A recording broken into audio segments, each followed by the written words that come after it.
This book has inspired me with fresh insights. I hope this book is equally powerful in your hands. While this is a book for men and women alike, I hope and pray it ends up in the hands of many male leaders, not just those ready to make a change, but the skeptics too. I believe what is coming up has the potential to transform your organization and many others. If we learn to understand the root problems that cause gender inequity in the Christian workplace, set aside our own biases, and use the proven methods described in this book, we will have endless opportunities to make a kingdom impact for the glory of God. But if we fail to get it right, we will continue to repeat the mistakes of the past that have routinely made the Christian workplace inequitable for women and stifled the overall impact of our ministry. The stakes are high.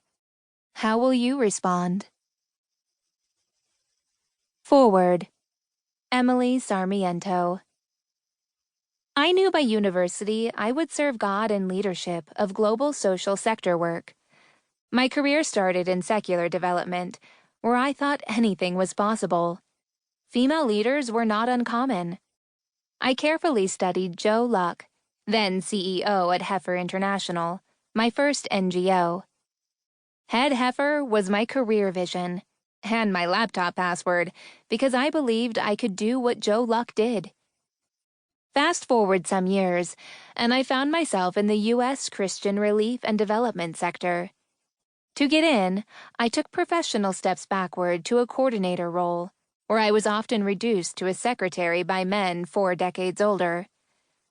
I progressed into new environments where a male colleague told me to go home and have children. Other men facilitated male networking activities and men-only trips where alliances were built and strategies set. Toxic work behaviors compounded my doubts about whether I could be a successful leader, wife, and mom. I questioned if I even wanted to lead within some of the organizational cultures I witnessed. When I started, there were few to no women in significant leadership roles in the faith-based organizations around me.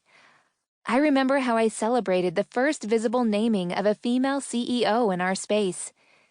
Now, at this writing, women hold 13% of first chair roles within the organizations of our trade association. A decade later. I share this to note 2 observations.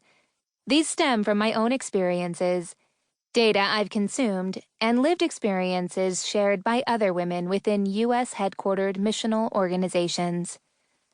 First, faith-based organizations are often complicit in dimming the full reflection of God's image within the workforce. It is frequently the secular organizations, not Christian, where more is done to promote, support, and celebrate women in leadership. Second, patriarchy is strongest in faith-based circles, including NGOs, though Jesus centered and elevated women throughout his ministry on earth. Broken theology cascades from church culture to missional organizations, who then tend to export it to the contexts in which they serve.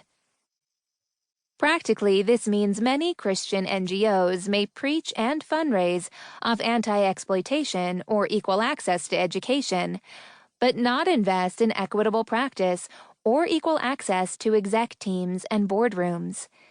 This points to an integrity crisis in pockets of the sector. Christ followers are called to pursue shalom, peace, wholeness, and completeness in the world. Justice is the restorative work of creating the conditions for shalom to exist. I applaud Beth and Eeva for their thoughtful research and careful roadmap toward shalom on this topic, the vision for gender justice in the faith-based missional sector. It's not a quick fix or one-dimensional formula. Rather, they have articulated well the organizational system needed for women and men to flourish together in missional calling. While the road is long and the work is hard, the effort is worthwhile, and in fact, essential. Our sector's pursuit of shalom for others will have greater integrity, and impact will accelerate when shalom manifests in our organizational cultures.